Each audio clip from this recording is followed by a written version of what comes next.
Сегодня второй день с Егором Маркеловым, и сегодня мы пробежимся по тем местам, где он проводил по несколько лет. Это, конечно, школа и университет. У Егора было очень много школ, которые он поменял. Ну, не знаю, по какой причине, не нравилось ему, наверное. И вот эта школа, которую вы увидите сейчас, его последняя. Здесь он учился с 9 по 11 класс. Давайте посмотрим.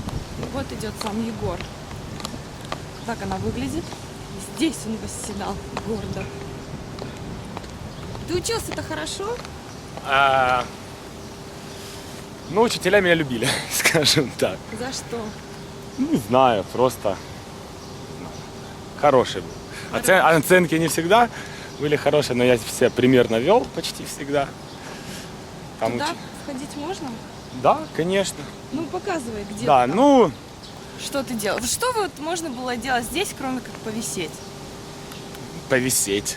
Все? Просто повисеть. Ну, тут там драки тут обычно были. Да-да-да. Вот так вот. Это подальше от учителей, от стекол, чтобы учителя не видели. А где самое заветное место, курилка? Вон.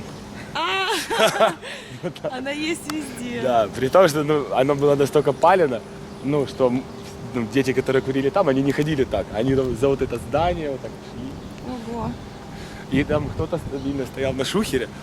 О, там Марья Петровна идет! В рассыпную. Ну, кого-то застукивали? Да, конечно. Тебя? И меня застукивали. Да? И что было? Вот звонили папе. У вас там, ваш сын курит. Ну и что? Хороший подход. Папа у меня хороший. А было еще такое. Вот, давай сразу туда. Давай. Да, сейчас пойдем в другое здание. Там у нас был классный класс. Там классный руководитель был. Да, и мы там постоянно украинская литература, язык, все такое. Это был ваш классный класс? Вот это, да, вот так поднимались и там сразу наверх. Ничего Боже. себе. Ничего себе. Круто. Скажи, это была лучшая школа, в которой ты учился? Однозначно. Здесь самые лучшие люди были, друзья. И вообще тут было очень круто. Но она так выглядит, знаешь, интересно, я бы сказала. Я не представляю, как выглядят твои другие школы. Ой. Не, ну как, я там учился в лицее, там, как он выглядел. Ты заходишь, и там просто один коридор, как сплошной этаж. Ну и расположены двери вот так. Все, это был весь лицей. Там евроремонт, все такое. Потом я учился в обычной школе у себя на районе. Ну там обычная школа. Это еще и якобы считается элитная. Там это топ-2, топ-3 Днепропетровска, там наравне там с 23-й школой и с 67-й. Это школа номер 9. Номер 9. Она с уклоном английского языка, и там, чтобы сюда поступить, надо было зайти к Алле Анатольевне, это на тот момент была директриса. Ну и там фонд школы что-нибудь внести. На жалюзи. На жалюзи. Как мы видим, тут, по-моему, все сдали на пластиковые окна, потому что я, когда здесь учился, этим даже не пахло. Но это даже плюс, потому что эти стекла во время снежных баталий снежками разбивались только так. Да ладно. Всякое бывало. Ничего себе. Так, это кабинет директора. Вот это, да? Ага. Ну мы сейчас зайдем. Окей. Слушай, вот наказывали тебя часто в школе за какие-то проделки? Вот, Стив Джобс, ладно, например, давай. бомбочки ставил. Да, а ты? вот надо было там историю рассказать. Да. Был такой момент. Звонит моя Тамара Петровна, классная руководительница, а у меня там двойки, я там наел прогуливать, короче, поплыл, вообще, что называется. И она же такая звонит, звонит отцу. Вадим Витальевич, такое дело, это ж невозможно. Держите вашего сына, что? Он гуляет, ходит, курит, он не с теми связался, он двойки, прогульщик. Это какой-то кошмар. Он двойки? Да ничего, главное здоровье. После этих слов Тамара Петровна кинулась в слезы и, наверное, рассказывает эту историю всем поколениям потом. С ума сойти. После этого мне замечаний не делал никто. Моя мама здесь вообще один раз в этой школе была, хоть ее вызывали много раз. Она была только здесь один раз на вручение диплома мне, после 9 класса. Так, это заходим уже в школу. Опять пластиковый. Вот столовка, любимое место было? Да нет, мы пошли. Да ладно. У нас Мы тут, когда учились, мы тут не жрали особо, мы бегали там в сельпо и в ларечек. Там покупали там сникерсы, уикерсы и баунти уяунти. Да, то есть в столовой мы вообще обычно не ели, потому что это полный провал. Ты когда подходишь, там можно покушать. И оно еще не отлипало. А потом тарелку переворачиваешь, как и жили. Так, это учительская. О, вот, Алла Анатольевна. Вот это директриса, я был ее любимчиком. Поэтому у меня хороший аттестат. Ну как хороший, относительно. Главное здоровье. Да. Ты дрался в школе?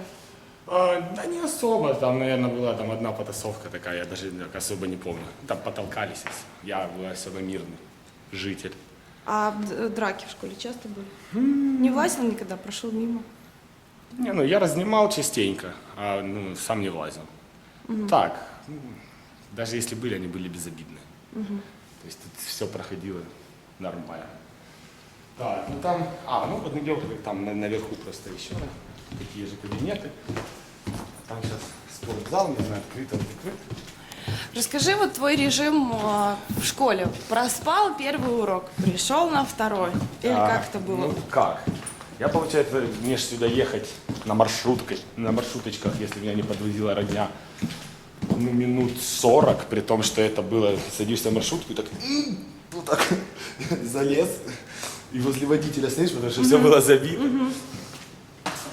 Я на 2 маршрутках надо было ездить. Поэтому ты постоянно опаздывал? Нет, я, кстати, довольно редко опаздывал, а если опаздывал, то только по собственной воле. А уроки прогуливал? Ну, да, конечно. Много. Я, например, не прогуливала. Нет. Никогда. Я до этой школы тоже никогда не прогуливал. Так, ну вот это наша школа, вот школа столовая, едальня. Ну, с едальней вообще ничего не изменилось. Ну чё, вы так цветы стояли? Нет. Я про столы точно такие же. Ну да, я бы здесь тоже, наверное, захотела. Так, ну там закрыт спортзал. Спортзал открыт? Закрыт. Вот я любил А у нас вообще как уроки физкультуры проходили? Зимой, конечно, в спортзале, когда было тепло, там осенью или там, после апреля, у нас центральный парк города находится через дорогу от школы. И мы просто выходили туда и просто гуляли по парку. Бегали там. Ну, физкультуру любила, обычно все мальчики любят. Да, физкультуру я любил, хотя и частенько не появлялся. Слушай, а была там в школе, типа, первая любовь, ну, не обязательно в этой? Да, была самой первой. И там в 3 классе что-то. Я как-то подрался из-за нее, там в 3 классе там мальчик ее то ли за косу дернул, то ли ударил или пихнул. Я разозлился и замесил. Ну и так. А с одноклассниками общаешься? С какой школы? Ну, с этой. С этой, конечно. Тут мои лучшие друзья с этой школы. Как про них говорил, это которые абсолютно никак не связаны с Counter-Strike особо. Но зато мои лучшие друзья. Конечно, меня поддерживают и все такое. Но частенько говорят, бери за ум, да, это гиблое дело. Ну, это пару человек, да? А с остальными? Да? Ну как, когда вижу их на улице, ну да, там, мой привет, пока. Слушай, вот так... а ты в школе был в классе? Да. Ну, какая степень авторитета у тебя был? Самая высшая. Да ладно, за какие заслуги? Попал в ту компанию, да. В общем, элита. В ту компанию, ну да, можно и так сказать. Поэтому школьные годы я любил, мне нравилось. Ну, к тебе обращались там за помощью, например, я не знаю, может, ты старостой был? Нет, никогда. Не доверяли тебе? Нет, я был не настолько. Нет, вообще было все круто. Ну, школьные годы для меня одни из самых лучших. Так что, вот моя школа, можете еще раз глянуть напоследок. Тут было классно.